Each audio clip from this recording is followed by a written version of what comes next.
You know, Gus said, wiping a bit of donut glaze from his formidable mustache, for a guy building a doomsday bunker, you got a real nice lawn.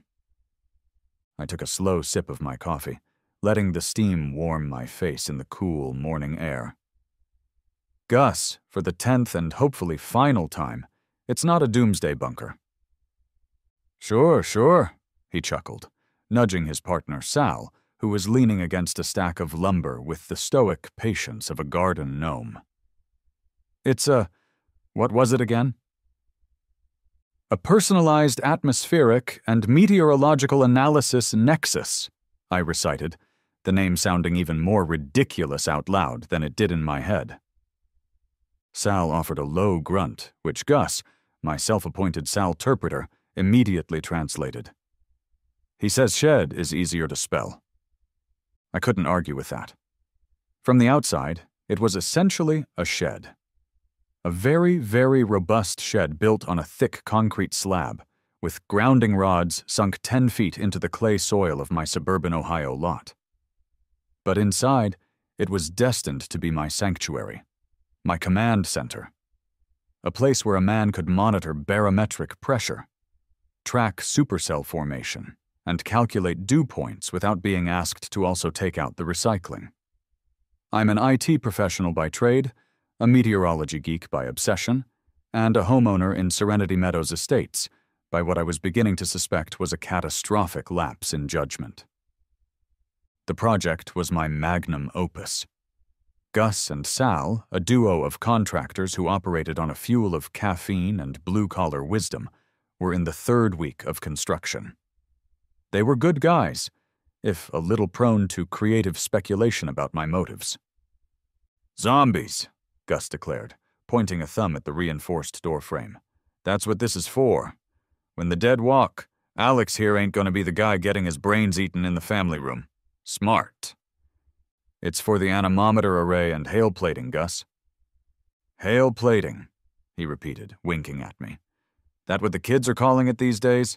Honey, lock the doors. There's a Cat 5 hailstorm of zombies coming down the street. Before I could formulate a witty retort about the statistical probability of reanimated corpses versus F3 tornadoes, a new weather pattern emerged at my fence line. This one was far more predictable and infinitely more terrifying. It was Brenda. She stood there, ramrod straight, clutching a clipboard to her chest like a ballistic shield. Her helmet of blonde hair seemed impervious to the morning breeze. Flanking her, straining at their pink leashes, were her 2 miniature poodles. I'd nicknamed them Bylaw and Covenant. Brenda was the president of the Serenity Meadows Homeowners Association, a position she held with the sort of grim, self-aggrandizing importance usually reserved for world leaders and mall cops. She didn't say hello. Brenda didn't believe in conversational foreplay. She went straight for the violation. Mr. Henderson, she announced, her voice carrying across my perfectly manicured lawn with the cutting power of a weed whacker. I'm here to inform you that you are in clear and flagrant violation of the HOA Charter. Article 7, Section 4B. I sighed. Good morning to you too, Brenda. Structures detached, temporary or permanent, she continued, ignoring me, exceeding 6 feet in height or utilizing materials not in harmony with the approved earth tone aesthetic of Serenity Meadows are strictly prohibited. Gus let out a low whistle. She knows the magic words. This wasn't my first rodeo with Brenda. I'd learned to come prepared. I walked over to the patio table and picked up my own binder. A thick, 3-ring behemoth I'd affectionately labeled the War Documents. I flipped to the appropriate tab. Actually, Brenda, I said, holding up a signed form, I have the approved permit from the city right here, and this, I flourished another document, is the written approval from the HOA Architectural Review Committee for a garden shed, which you signed yourself on May 12th. I even produced a trio of paint swatches.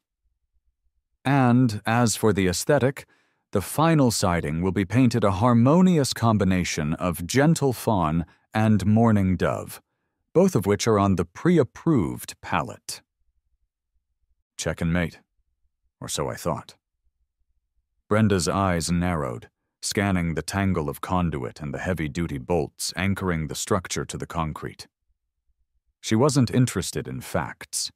She was on a crusade against anything that threatened the beige-tinted mediocrity of her domain.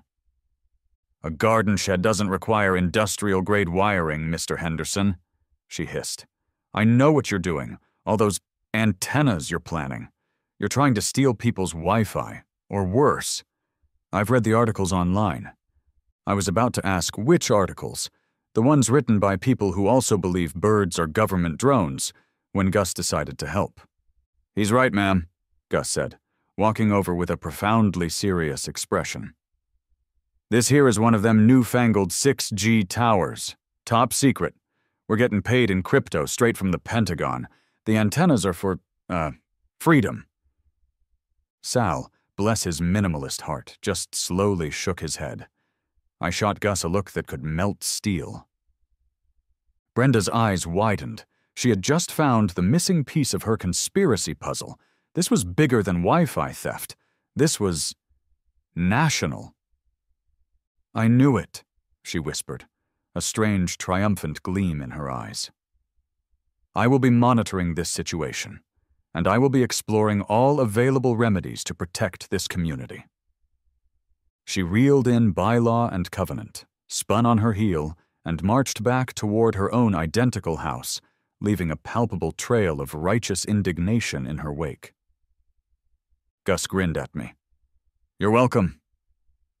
"Gus," I said, pinching the bridge of my nose, "you just told the most paranoid woman in the Western Hemisphere that I'm building a secret government communications hub in my backyard."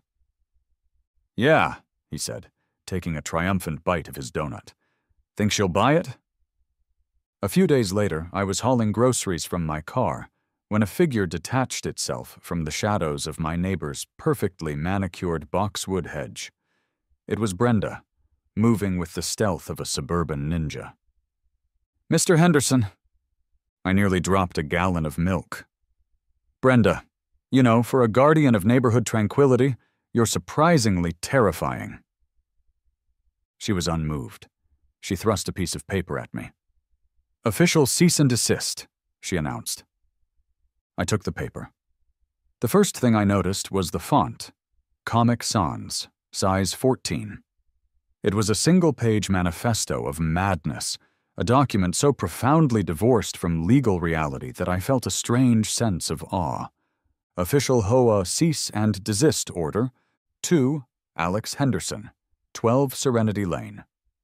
From Brenda Klein, President, Serenity Meadows HOA. Re. Your unapproved death shed. You are hereby ordered to immediately cease and desist all construction and electronic activities related to the unapproved structure in your rear yard. Said structure is in violation of, but not limited to, the following: unauthorized signal proliferation. Your planned array of antennas constitutes a nuisance and a threat to the electronic serenity of our community. Potential disruption of migratory bird patterns. The electromagnetic fields generated by your machine could disorient the Canadian geese, a cherished local migratory species. Creation of a magnet for negative atmospheric ions. The concentration of so much electricity is creating a documented atmospheric imbalance, leading to general malaise and poodle anxiety throughout the neighborhood. You have 24 hours to begin complete dismantlement of the offending structure. Failure to comply will force me to take matters into my own hands to protect the health, safety, and property values of our residents. I read it twice, just to savor the sheer creative insanity of it all. Negative atmospheric ions, Brenda? Really? Do you have any, and I mean any, scientific data to support that claim? It's common sense, she insisted, her voice rising. All those electronics create a buzz, a negative energy. My poodles have been listless, and I have a headache that only appears when I'm on your side of the street. It's your fault. Brenda, with all due respect, I said, trying to balance my grocery bags, That might be less about my electronics and more about, well, you being on my side of the street. Have you considered correlation versus causation? I have consulted with experts, she shot back. Oh yeah? Who? Bill Nye the Science Guy? A gentleman on YouTube, she said proudly, from a channel called Truth Unzapped. He's a leading researcher in the field of electrosmog, and he says a structure like yours could sterilize a hamster from 50 yards. I stared at her. I had no response to that. There is no combination of words in the English language to adequately address a statement like, sterilize a hamster from 50 yards. 24 hours, Mr. Henderson, she said, her voice dropping to a low, dramatic whisper that she clearly thought was intimidating. The clock is ticking. She vanished back into the hedges.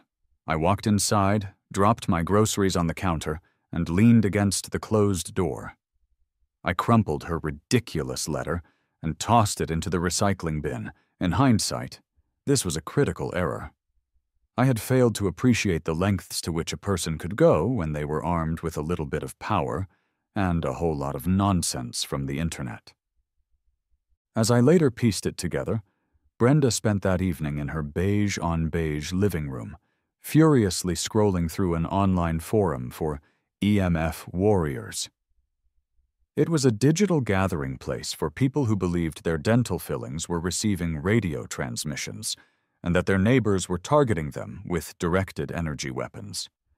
And there, in a post between a rant about smart meters and a recipe for an anti-5G smoothie, she found her salvation. It was a link to a sketchy website, the kind full of flashing starburst GIFs and pixelated eagle animations. The site sold a device called the Signal Annihilator Pro 5000. The marketing copy was a thing of beauty. Tired of unwanted signals invading your personal space, annoyed by noisy drones, government surveillance, or your neighbor's loud Wi-Fi? The Signal Annihilator. Pro 5000 creates a 5-mile bubble of pure electronic silence. Using military-grade wave disruption technology, it neutralizes all unwanted signals. It is not a jammer. It is a personal electronic privacy device. Of course, it was a jammer. A highly illegal, wide-spectrum signal jammer, the kind of thing that could get you a lengthy stay in a federal facility. But to Brenda, it was the sword of Excalibur. She was no longer just an HOA president. She was a freedom fighter. She clicked Buy Now. The next afternoon, a suspiciously unmarked van delivered a plain brown box. Inside was a menacing black rectangle of plastic with a thick, screw-on antenna and a single, ominous red button. The instruction manual was a single, laminated sheet. It read, "For making quiet of bad sounds and waves, point at problem, push." The final straw came around 3 p.m. A line of dark, bruised-looking clouds was massing on the western horizon. Gus and Sal were on the roof of my new shed, installing the small, unimposing satellite dish that would link my station to the NOAA Weather Data Network. To me, it was a data dish. To Brenda, watching from her kitchen window, it was an orbital uplink. The final piece of the death ray. She grabbed the Signal Annihilator Pro 5000. She crept into her backyard, using her ceramic bird bath as cover, like a seasoned commando. She aimed the device's thick black antenna squarely at my half-finished shed. "Checkmate, Mr. Henderson," she whispered to her poodles, who were yapping encouragement from the patio door. She pressed the big red button. A small green LED on the box glowed to life. Brenda felt a surge of righteous triumph. She had saved Serenity Meadows. At that exact moment, I was in my home office, 200 feet away. I was tracking the incoming storm on the official National Weather Service radar feed. It was a nasty-looking system, a fast-forming supercell that was showing signs of rotation. On my main monitor, the familiar green and red swirl of the Doppler radar image flickered. It pixelated into a mess of digital static. Then, it vanished completely. It was replaced by 5 simple words in a stark white font: "Signal lost. TDWR offline." I stared at the screen. Huh, that's not good. My first thought was that it was my system. I rebooted my computer. Nothing. I checked my internet connection. It was blazing fast. I pulled up the national feeds from other nearby radar stations. They were all online. It was just ours, the KCVG terminal Doppler weather radar that served the entire metro area, that was gone. Just a gaping, blind hole in the national weather map. I swiveled in my chair and looked at the readouts from my own, still incomplete equipment. The data was streaming in from the sensors Gus and Sal had just finished wiring up. The barometric pressure was falling off a cliff. My instruments were detecting significant wind shear in the upper atmosphere. The storm wasn't just nasty, it had all the telltale signatures of a potential tornado producer. And the one tool that could confirm it, the one system designed to give everyone a warning, was completely, utterly blind. Miles away, in a stark, windowless room filled with glowing screens, that same realization was dawning with the force of a physical blow. The local National Weather Service office was a scene of controlled chaos. Dr. Anya Sharma stood like a statue in the center of the room, her eyes locked on the main display wall, which was now a patchwork of error messages. "Talk to me, Leo," she said, her voice dangerously calm. Her assistant, Leo, a man in his 20s who seemed to be powered by pure, uncut caffeine and anxiety, was a blur of motion. He had a phone pressed to each ear and was typing furiously on a keyboard with his free hand. "It's not just KCVG," he yelped, his voice cracking. "The whole grid is gone. TDWR, NEXRAD, everything within a 20-mile radius of the airport is just static. It's not a hardware failure. The system diagnostics are clean. It's like something is screaming over our frequency." Dr. Sharma's face was grim. She knew what this was. "It's a jammer," she said, the words hanging in the air like smoke. "A powerful one. Someone is actively jamming our radar right before a major tornadic event." Back in my office, I had the same thought. An external source of interference. But who? And why? On a hunch, I fired up the spectrum analysis software connected to my own powerful antenna array. I told the system to scan for anomalous, high-output radio frequency signals. The software chewed on the data for a moment, then spit out a result. A powerful, wide-spectrum electromagnetic field originating from a terrifyingly close source. A heat map appeared on my screen. A pulsing red blotch that seemed to indicate the signal was coming from my own cul-de-sac. "Oh, you have got to be kidding me," I said to the empty room. I zoomed in. The signal was strongest, the software indicated with pinpoint accuracy, at a location approximately 150 feet from my own GPS coordinates. A location that corresponded perfectly with Brenda Klein's backyard. There was only one thing to do. I looked up the public number for the NWS Severe Weather Hotline. After a dozen rings, a frantic voice answered.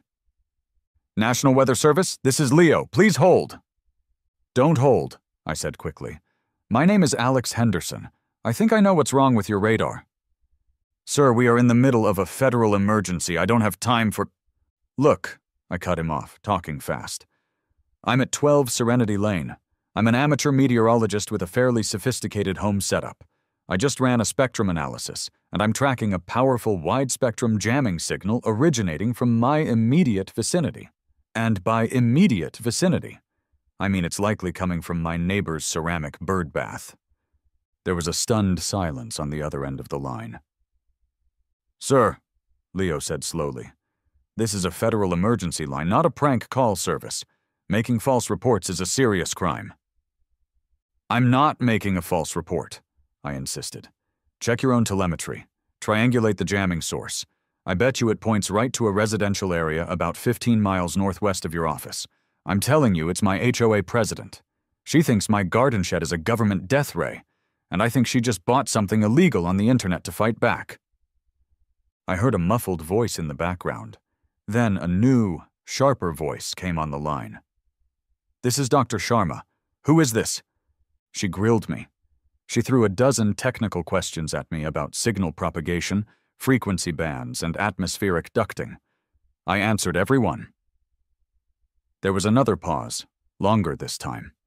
I could hear the gears turning. "You're not a crank," she finally said, a note of disbelief in her voice. "You're actually seeing this." "I'm seeing the data, yes, and I'm seeing my neighbor peeking at me through her blinds. Stay where you are, Mr. Henderson. We're coming to you." The line went dead. I leaned back in my chair and stared at the ceiling. My quiet Tuesday was officially over. Before the black government SUVs could arrive, the local constabulary made an appearance. A familiar police cruiser rolled into my cul-de-sac with the unhurried grace of a tired whale. Officer Miller emerged from the driver's side. Miller was a 25-year veteran of the force, a man whose primary facial expression was one of profound, unshakable weariness. He looked like he'd seen everything humanity had to offer and had been disappointed by all of it. His partner, Officer Davis, was the polar opposite. He practically bounded out of the passenger seat, young, eager, and with a ramrod-straight posture that screamed, "I just graduated from the academy and I know all the rules." Miller consulted his little notepad. "Afternoon, Alex," he said with a sigh. "We got a couple of weird calls. One was an anonymous tip about a disturbance. And unauthorized broadcasting. Another came down from the state police, something from the FAA about massive signal interference near the airport. Both seem to be pointing right here. You know anything about that?" I took a deep breath. "Officer," I began, choosing my words carefully, "I believe my neighbor, Brenda Klein, is unintentionally committing several federal felonies with a device she likely purchased from a website that also sells copper pyramids that align your chakras." Davis puffed up his chest. "Sir, are you alleging your neighbor is a terrorist?" "I'm alleging she's an idiot, officer," I replied. "The two are becoming increasingly indistinguishable in modern society." At that moment, Gus and Sal, who had been supervising the situation from my driveway, ambled over. Gus, ever the helpful one, clapped a hand on Davis's shoulder. "He's right, kid," Gus said sagely. "The lady next door is wound tighter than a $2 watch. Thinks this here shed is gonna cause the next plague or something. I told her it was for talking to space aliens. Probably didn't help." Sal nodded once, a gesture of profound agreement. Just then, as if summoned by the mention of her name, Brenda herself appeared. She must have seen the police car in front of my house and assumed her complaint about my death shed had finally borne fruit. She marched across her lawn, clipboard in hand, a triumphant smirk on her face. "Officers, thank goodness you're here," she proclaimed, loud enough for the whole street to hear. "This man has been terrorizing our neighborhood with his illegal satellite and radio waves." Miller looked from my face to Brenda's, then back to my half-built shed. His expression didn't change, but I could see a decade's worth of retirement fantasies flashing behind his eyes. "Ma'am," he said, his voice flat as a month-old soda. "What kind of satellite are we talking about?" "The kind with microwaves," she declared, pointing a trembling finger at the small data dish on the roof. Before Miller could process this new and exciting piece of information, two black Chevrolet Tahoes with government plates came screaming into the cul-de-sac. They didn't use sirens, but their flashing red and blue grille lights cut through the darkening afternoon gloom. They screeched to a halt behind Miller's cruiser. The doors flew open, and Dr. Sharma emerged from the lead vehicle, followed closely by a pale and frantic-looking Leo. Dr. Sharma completely ignored the local police and Brenda. Her eyes scanned the scene and locked onto me. She held a strange pistol-gripped device in her hand, a spectrum analyzer. "Henderson?" she barked. "Sharma, NWS, show me." This was it. The moment where my weird hobby and my neighbor's weird paranoia were about to have a very public, very messy collision. I pointed a shaky finger across the lawn. "The signal is strongest over there," I said, "right behind the ceramic flamingo next to her bird bath." Dr. Sharma aimed her device. It immediately let out a piercing, high-pitched shriek, like a robot being murdered. The needle on its display pegged into the red.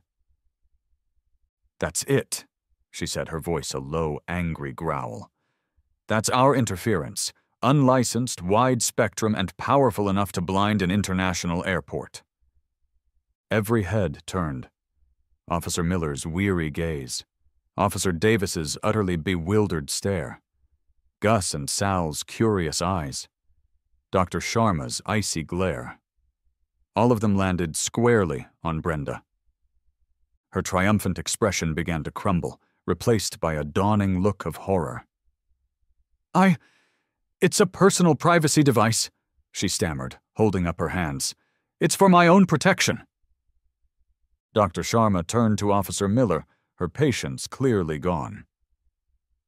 "Officer, that privacy device has just blinded our regional Doppler radar during a severe tornado warning. That is a violation of the Communications Act of 1934, not to mention a dozen other federal statutes. We need that device deactivated, now." The weight of the word federal seemed to finally penetrate Officer Miller's armor of apathy. He let out the deepest, most profound sigh I had ever heard, and walked slowly over to Brenda's immaculately edged lawn.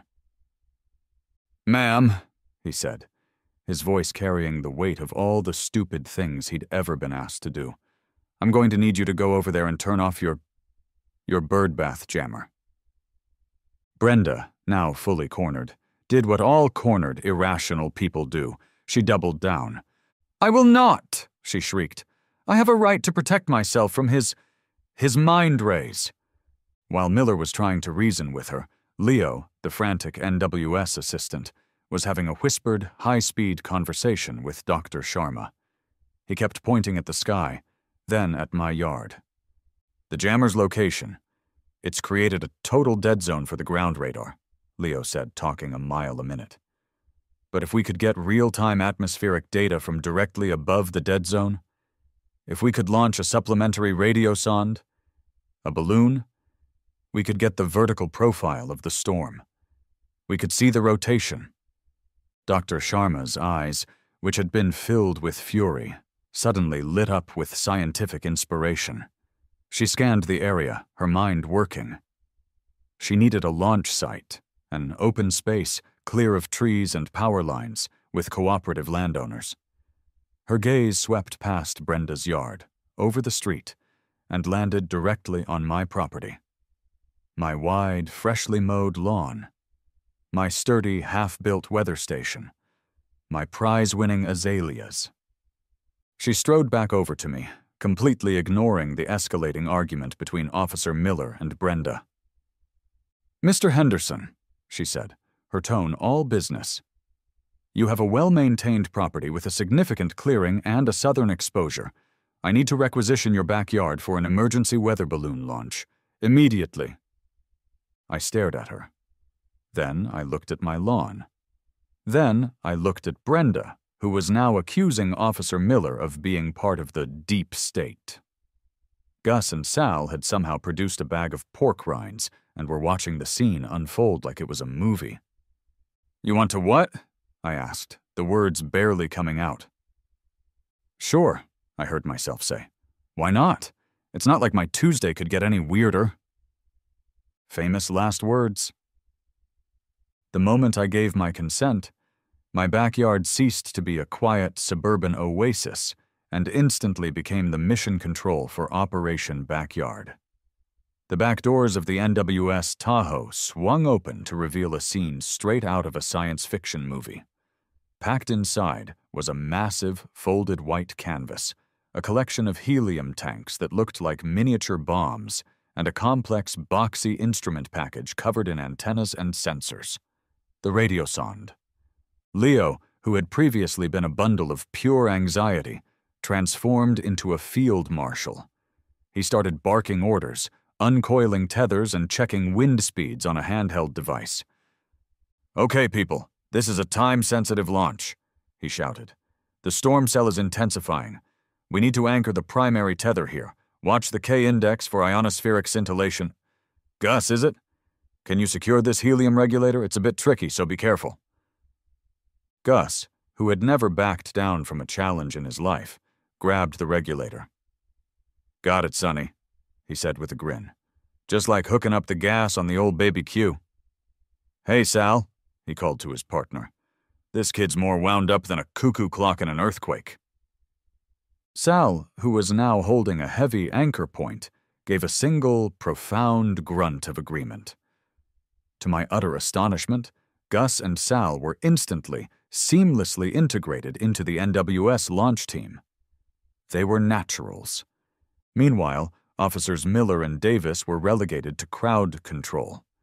Their crowd consisted entirely of Brenda, who was vibrating with rage on the other side of my fence, and a growing number of curious neighbors who were emerging from their houses, drawn by the sight of 2 government SUVs and a police car parked in our sleepy cul-de-sac. Officer Davis, bless his by-the-book heart, was trying to make sense of it all for his report. He kept clicking his pen, looking from my yard to Brenda's.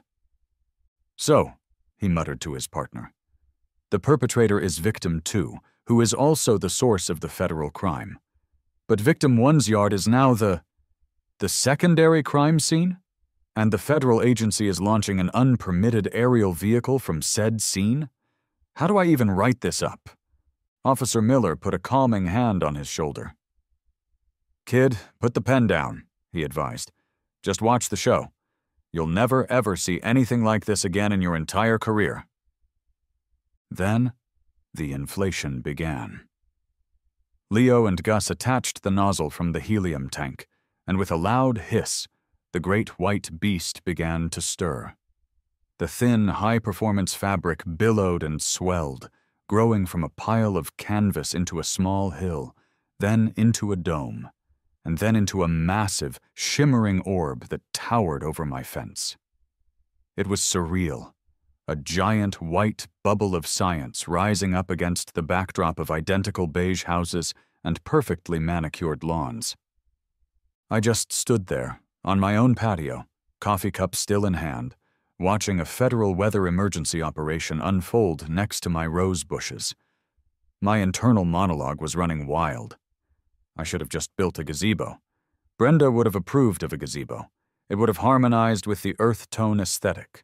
The sight of the giant balloon, which was now straining against its tethers and eclipsing the roof of my house, seemed to be the final catalyst that pushed Brenda over the edge of reason and into the abyss of pure, unadulterated madness. Having been finally forced by Officer Miller to surrender her Signal Annihilator Pro 5000, which now sat forlornly in a large evidence bag on the hood of his cruiser, she was witnessing her ultimate nightmare.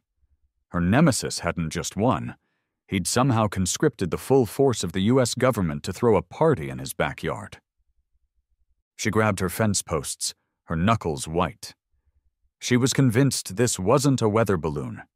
It was a spy balloon, a weather weapon, a giant, floating vessel of everything she feared.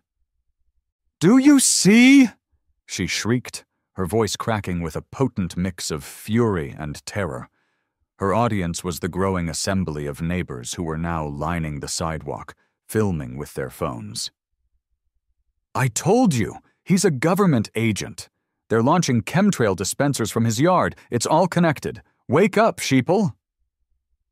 The neighbors' reactions were a beautiful suburban tapestry of confusion, amusement, and mild annoyance. Mr. Henderson from down the street, an avid golfer, was concerned it might drift over the local country club. Mrs. Gable, a sweet old lady, shuffled over to my fence. "Alex, dear," she whispered, "do you think that big balloon will scare the squirrels away from my bird feeder? They've been so aggressive lately." "I can only hope, Mrs. Gable," I said. "I can only hope." Officer Miller, however, was in his element. He was handling Brenda with the practiced, calming ease of a bomb disposal expert diffusing a very loud, very irrational explosive device. He just stood there, letting her rant, nodding occasionally. "That thing is going to spray us all with mind control gas?" Brenda screamed, pointing a trembling finger at the balloon. "Yes, ma'am," Miller said in a low, soothing voice. "That's why we're here. Standard procedure for a potential mind control gas situation. The key is to establish a perimeter. We've got it under control. You just stay right there on your side of the fence. That's the designated safe zone." Davis was watching his partner, his mouth slightly agape, as if he were witnessing a Jedi mind trick in person. The sky had turned a deep, bruised purple. The wind was whipping through the trees, and the first fat drops of rain began to fall. Leo held up his hand, checking the data on his tablet one last time. "The updraft is perfect. Launch window is now," he yelled over the wind. "Release!" Gus and Sal, their faces masks of solemn importance, stood at the two main anchor points. With a shared nod, they unclipped the primary tethers. And it was free. The massive Doppler balloon, with the complex little box of science dangling 100 feet beneath it, rose from my backyard with a silent, majestic grace. It cleared my rooftop. It cleared the tallest oak trees. It ascended into the churning, ominous clouds, a pale white sphere against a dark, angry sky. For one long moment, the entire cul-de-sac fell silent. Everyone, me, the cops, the NWS crew, the bewildered neighbors, even Brenda, just stood there, heads tilted back, watching it go. The silence was finally perfectly broken by Sal. He looked up at the spot where the balloon had vanished into the clouds, then looked over at Gus. "Huh," he said. An hour later, the storm had hit and was already moving on. It had been a violent squall, with hammering rain, and a brief, terrifying howl of wind that had sent everyone scrambling. But thanks to the data from my backyard balloon, the NWS had issued a targeted tornado warning a full 12 minutes before the rotation passed directly over the county line, giving people in its path a crucial head start. The worst had been avoided. The NWS crew was packing up their gear. The rain had softened to a gentle drizzle. The black Tahoes were humming quietly by the curb. Dr. Sharma walked over to me, a rare, small smile on her face. Her phone had just rung. "The data was perfect," she said, tucking the phone away. "The vertical profile was exactly what we needed to confirm the hook echo. Mr. Henderson, your backyard and your quick thinking may have just saved lives tonight. Glad my lawn could be of service." I shrugged. It felt like the only appropriate response. Gus clapped me on the back, nearly sending me into the mud. "See? Told you it was a doomsday bunker. Paid off already." The final act of the drama was playing out across the street. Officer Miller, looking more tired than ever, was handing a sheaf of official-looking papers to a pale, rain-soaked Brenda. "Ma'am," he said, his voice devoid of any emotion, "this is a citation from our department for creating a public nuisance. This is a formal summons for questioning from the Federal Communications Commission regarding the illegal use of a signal jamming device. And this last one is from the Federal Aviation Administration. I'd advise you to hire a lawyer. A very good one." Brenda didn't shriek or protest. She just stood there, speechless, the papers growing limp in her hand. Her reign of HOA terror, built on a foundation of suspicion and pseudoscience, had been brought down by a balloon. The other neighbors, sensing a shift in the political winds of the cul-de-sac, slowly began to back away from her, melting back into their own homes. Dr. Sharma shook my hand firmly. "We owe you one, Mr. Henderson. I'll see to it you get an official NWS commendation. She handed me a navy blue baseball cap with the agency's logo on it, and a hat. Leo shook my hand with the frantic energy of a hummingbird. All the data from the radio sonde, it's incredible. I'll email you the raw files. We got readings from inside the mesocyclone. It's beautiful. As the NWS and police cars finally pulled away, leaving streaks of wet tire tracks on the asphalt, I was left standing on my driveway with Gus and Sal. The street was blessedly quiet again, save for the gentle drumming of the rain. Gus pulled a folded, slightly damp piece of paper from his shirt pocket and handed it to me. It was their invoice. It included their standard hours for labor and materials, plus 2 new line items at the bottom. Hazard pay, proximity to federal incident, $200. Specialist consultation. Deputy NWS launch crew, $300. I looked at it, then at Gus's hopeful face. Seems fair, I said with a nod. He grinned. So, we finishing this thing up tomorrow? I looked at my slightly trampled lawn, at the empty space where the balloon had been, and at my magnificent, half-finished nexus. Yeah, Gus, I said. We're finishing it, but I'm making some upgrades. I want lightning rods, big ones, the biggest ones you can find. Sal, who had been quietly observing the entire exchange, offered a rare, 2-syllable grunt of what sounded like profound approval. Later that night, the storm had long passed, leaving behind the clean, fresh smell of rain-soaked earth. I sat in my office, the NWS cap on my desk, sipping a well-deserved beer. On my screen wasn't a radar feed, but the data Leo had sent me, a beautiful, intricate graph showing temperature, humidity, and wind speed at every altitude as the balloon rose through the heart of the storm. My email pinged. I clicked over. The subject line read, "An urgent message from the Serenity Meadows HOA board." It was from the remaining members of the board. It was a long, rambling, and deeply formal apology for the unfortunate events of the day. They informed me that Brenda had tendered her immediate resignation as president. And then came the final paragraph. In light of your demonstrated expertise in atmospheric phenomena and your clear-headed handling of a crisis situation, the board would like to formally nominate you to fill the vacant position of HOA president. I stared at the email, at the words president, nominate, and you. Then I started to laugh. It started as a chuckle, then grew into a deep, unrestrained roar that filled the quiet house. I laughed until my sides hurt, and tears streamed down my face. Wiping my eyes, I minimized the email. I opened a new browser tab and typed in a search query. Professional-grade lightning rod arrays. A wide grin spread across my face. Okay, I said to myself, the possibilities blooming in my mind. Okay, let's get to work.